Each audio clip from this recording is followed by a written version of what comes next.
Okay, this is the Galaxy S23 Ultra. Think of it as Samsung's signature reserve device that doesn't hold anything back when it comes to features, design, and unfortunately also the price. This phone has a starting price tag of a whopping $1,200, making it one of the most expensive smartphones available today. But even with this heavy price tag, the Ultra variant of Samsung's Galaxy lineup has surprisingly always done very well with demand, and it's no different this year with the S23. In fact, as of mid-February of this year, over 60% of the pre-orders Samsung had on the books were for the S23 Ultra, despite the regular S23 and S23 Plus being strong phones within their own right and noticeably cheaper. Well, that begs the question, what's so special about this phone, and does it really pack that much of a change from previous iterations? Because when you look at it, it looks pretty similar to say the least. Well, I got my S23 Ultra just about 2 weeks ago, and in that short amount of time, I've gotten to know this beast quite well. So today I want to do a review on how my experience has been 2 weeks later, while also touching upon the phone's key strengths and weaknesses to ultimately help you answer the question, is the Galaxy S23 Ultra worth it? Okay, first, let's talk about the area of the Galaxy S23 Ultra that's the most boring, mainly because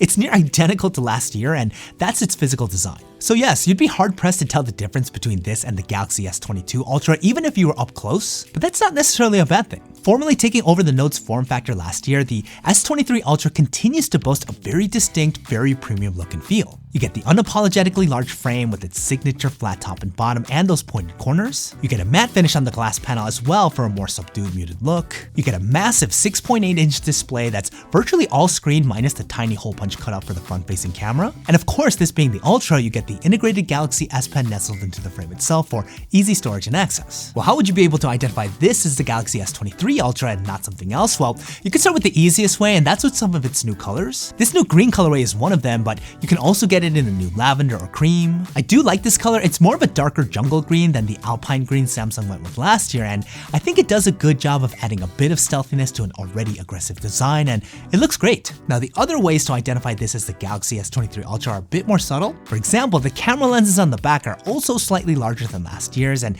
it may be difficult to see, but you will notice it when you get into your hands. The sides of the frame are not as rounded and more flat, making the phone more comfortable to hold, and the screen not as aggressively curved. Now, when it comes to my experience with the Galaxy S23 Ultra 2 weeks later from a design perspective, I gotta be honest, I wasn't that wowed by it because I did have the Galaxy S22 Ultra and I spent a ton of time with that phone, so it's not exactly surprising that it was quite familiar. That said, I continue to praise Samsung's ability to make this mammoth phone somehow pretty comfortable to use. Yes, it's big and you will need to use two hands for certain actions, no doubt about it, but the phone is not as heavy as say the iPhone 14 Pro Max, which really feels like you're holding a brick. Plus, it's not as wide, and the little curve that remains on the side of the frame does just enough to allow your fingers to naturally wrap around them. The only noticeable discomfort is the corner that pokes into your palm when you're holding it with one hand. It can start to dig at you after extended periods of time. Now, from a looks perspective, despite this being a very ostentatious design, it's also oddly minimalistic in many ways. The lack of a camera housing for these free-floating cameras and a logo that you can't see half the time, it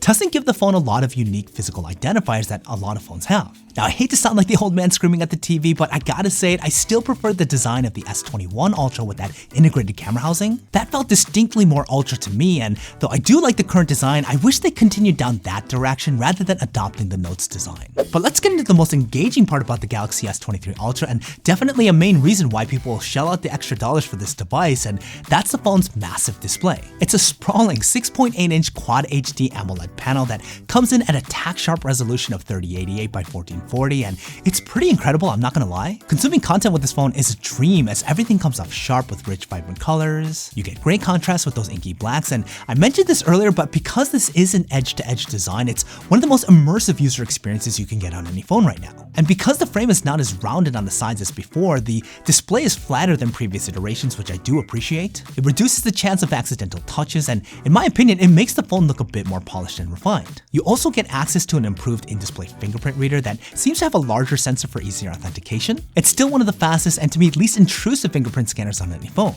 And of course, with all this screen real estate, you have a lot of space to leverage probably the S23's most unique feature, the S Pen. Now, 2 weeks later, I gotta be honest, I haven't used the S Pen that much, but I do appreciate that it's there. It's again very well integrated into the phone and it doesn't get in the way, and I'm still super impressed at how responsive it is whenever I give it a spin. There's almost no latency and the generic writing noises are a bit weird, but it really does give the illusion that I'm using a regular pen or pencil. Now, a big part of why interacting with this display is so engaging is due to its high refresh rate. It has a 120Hz variable refresh rate that performs really well. Samsung is a leader in this front as you get a reliable and consistent smooth UI navigation experience that doesn't throttle or obliterate the battery. And when you have a display this big, the silkiness of the high refresh rate can really be appreciated, and 2 weeks later, I gotta say, it's been an absolute joy to use. And real quick, I hope this video is helpful. Hitting the like button would be super helpful to me, and subscribing to the channel would be even better, especially if you're new here. Now, when it comes to performance overall, the Galaxy S23 Ultra is equipped with Qualcomm's latest chipset, the Snapdragon 8 Gen 2, that also has a bit of a unique flair to it, as Samsung claims that there are certain modifications that were made specifically for the Galaxy lineup. Now, it's pretty vague what that actually means, but the expectation was that with this more dialed-in integration, consumers should see better performance and efficiency. And when it comes to day-to-day use, 2 weeks later, I will say I feel as though that this is the smoothest Samsung phone I've ever experienced. They've been really good over the past few years, but I do notice when I'm doing more spec-intensive activities, the performance really doesn't skip a beat. Now, that's not exactly something new or surprising, as Samsung has a pretty good reputation when it comes to making their phones really fast, but where you do start to see some noticeable differences in performance is gonna be with its battery life. The S23 Ultra has the same beefy 5000 mAh battery as last year, but with the enhanced efficiency of the new processor, this device may take the crown this year as the best battery life on any phone. In my regular use, I could easily get through a day and a half on a full charge, which has been extremely refreshing to say the least. And mind you, I'm running this phone at its peak settings with the resolution on full blast and the high refresh rate cooking. I'm not doing anything to optimize its battery life. It's actually quite the opposite. And I am of the mindset that battery performance and reliability on a phone is one of the most important factors to consider when figuring out which phone is right for you. So it's really nice to see that much like everything else about this phone, the battery life now also lives up to that Ultra name.